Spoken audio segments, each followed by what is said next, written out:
Alright, so this topic is one that I wanted to avoid because it's a really touchy subject with so many different opinions, and naturally some of you are not going to agree with me based on your own in-game experience. But we got a comment on a recent video that says, "Hey Kenny, I really want you to reply to this comment. Do you actually agree that Clash of Clans is becoming more and more pay to win due to the introduction of hero equipment?"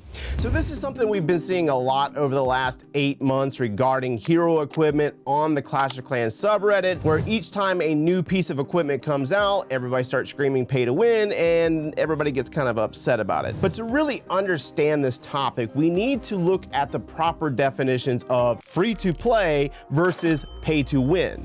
Free-to-play games are those that you can download and play without spending any money. They generate revenue through in-app purchases like cosmetic items, extra content, or time-saving features. The principle is simple. If a player spends money, they get a significant advantage in gameplay. However, free players can also access these items, but they need to grind for them. This is how free-to-play games balance the experience for paying and non-paying players. On the other hand, though, pay-to-win games give a substantial advantage if you spend money, which directly affects gameplay and competition. These items or resources cannot realistically be obtained for free, for example, buying a powerful item or exclusive resource that non-paying players can't get. Pay-to-win games often create an uneven playing field, leading to frustration among non-paying players. So based on the pay-to-win definition, I can definitely see how some of you might get the impression that hero equipment can be a pay-to-win aspect in Clash of Clans because it does alter how the heroes perform in battle. But how does Supercell monetize Clash, and which definition does it align?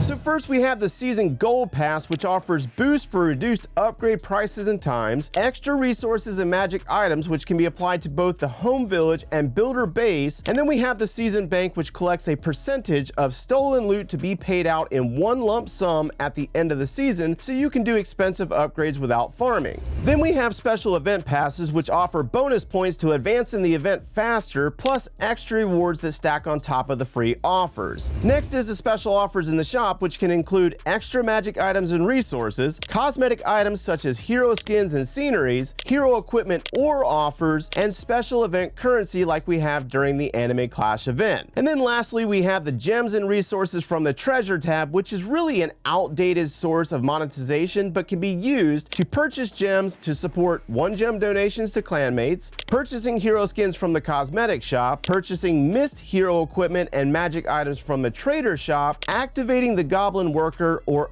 unlocking and upgrading the apprentice builder. And then if you're really wasteful, you can gem building and troop upgrades finished.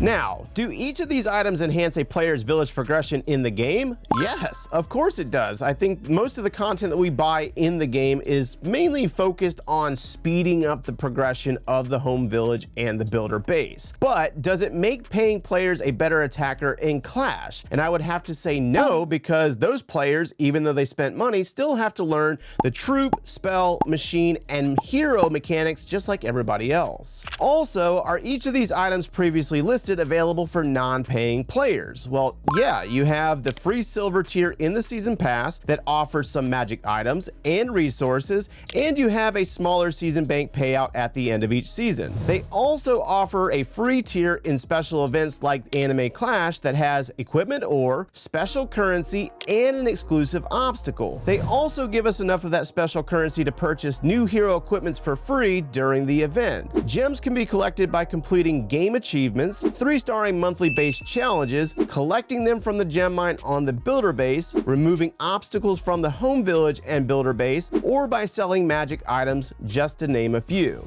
Those gems can also be used in the trader shop to obtain missed epic hero equipment or for equipment upgrades and magic items. You can also have the option to purchase old gold pass skins from the cosmetic shop. And then let's not forget about clan games and clan capital raid weekend, where we can collect magic items and ore for free, plus the slow grindier method of completing this daily star bonus and participating in winning wars to collect additional ore. The only truly exclusive items available to paying players would have to be the legendary skins and sceneries, which, like I said in a previous video, have absolutely no effect to a player's gameplay. They're just simply for looks. So all in all, if you're playing Clash of Clans for free, you can claim most of the same stuff as a paying player. It's just going to take a ton of gameplay, time, and resource discipline to do it, like we showed you in the previous free-to-play series that took us 4 years to do. Also, this is a bit of a sidebar thought, but the only pay-to-play aspect of the game that I can think of would be the esports scene, because I'm sure someone out there is going to ask, could I play as a free-to-play player and participate in the Clash of Clans World Championships? And of course, there's going to be somebody in the comments going to be saying, oh yeah, there's some of those guys that are totally free to play, but some of the things just don't simply line up mathematically. Town Hall 16 came out back in December of 2023, and let's assume that the World Championships are going to be around October or November of this year like it was last year, which is about 10 to 11 months from the release of Town Hall 16. According to some rough data from the Clash Ninja website, if you're a fully maxed Town Hall 15 that upgraded to Town Hall 16, it would take a little over 6 months to max the base's buildings with 6 builders, almost 16 months to max the laboratory, and almost 5 months for both the heroes and pets. This data is without the use of a gold pass or any other game-driven enhancements and magic items. It also doesn't include the amount of ore required to max out all of the new hero equipment additions. And of course, Clash of Clans released the updates for Town Hall 16 in 3 different phases, but we also have to take into consideration how fast these tournaments line up after these updates. So if the players are playing the game to try to earn money, it only makes sense for them to spend money to keep up. Which brings me back to hero equipment. Both paying and non-paying players can obtain them. So this actually debunks the argument that it makes Clash pay to win. However, there is a little bit of a gray area when it comes to how they make the heroes perform. So to explore that little gray area, and one question that's in my mind, which I'll explain in the next attack, we have a very basic Town Hall 16 base, fully maxed out heroes, and the very popular spammy Overgrowth and Root Rider army. Now, the hero equipment for this one is Spiky Ball and Giant Gauntlet, and the Queen has Healer Puppet as well as the Frozen Arrow. Grand Warden has the Healing Tome as well as the Rage Gem, and the Royal Champion has Hog Rider Puppet as well as the Haste Vial. So naturally, this attack is going to be very, very cut and dry. We're gonna go ahead and speed this one up.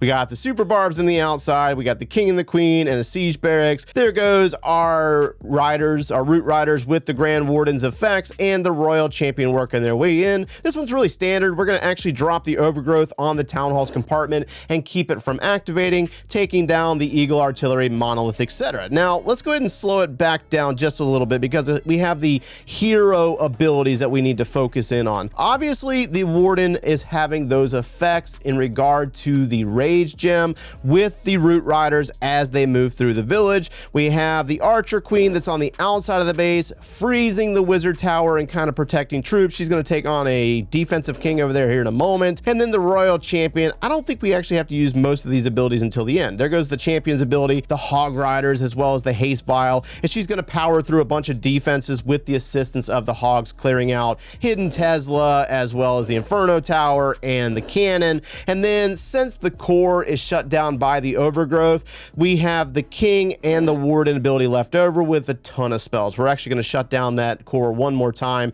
and speed it up to the end where we take out all the outside buildings, and we're going to go into the center once the Overgrowth wears off, which is where things get interesting because we're going to use that King's ability and we're going to take out a bunch of buildings with the Spiky Ball. And then the Giant Gauntlet, he has this splash effect where he's able to damage multiple buildings, and we use the Warden's ability for the Root Riders, kind of getting their health up, as well as the bear from the Druid, and they're going to take down this base relatively easy. We have like, I don't know how much time was left in this attack, but it wasn't all the way to the end of the attack. We were able to clear this base very easily with the epic equipment.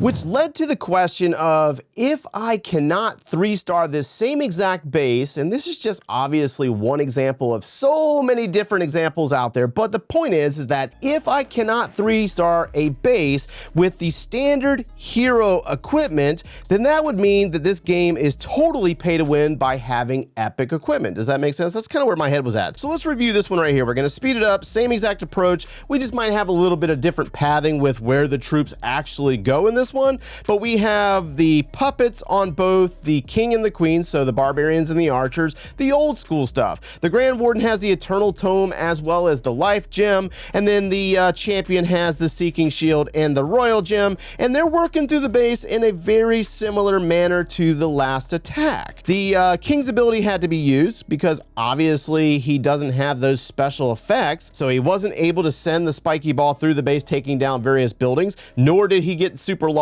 and do damage to multiple buildings around, and we had to use the queen's ability as well, but that generates the archers, which kind of distract the king anyways, allowing for her to take it out and move with the root riders, the bears, and the royal champion and warden. So this is where we have to approach that same exact spot in the center of the base. We actually had to use more than the overgrowth spells than the last attack anyways, so we're waiting it out for them to open back up for us to go into the core, and this is where things get a little sketchy. So we use the Eternal Tome, and we're able to get to the center of the base with whatever root riders are left. We have the Royal Champion Seeking Shield, which we will activate now. She'll take out a couple of defenses and lock in on the Town Hall, and then we'll actually lose, I think, a couple of troops there, but we will finish out this base for the 3-star, which answers that question that I asked at the beginning. Can we 3-star with standard equipment? And the answer is yes. So technically, we don't really need to have epic equipment. They just look a lot prettier and they make the attacks go way, way faster. So to answer the original question, do I agree that Clash of Clans has become pay to win due to hero equipment? My answer is no. The proper terminology here would be pay to progress, because you can buy the gold pass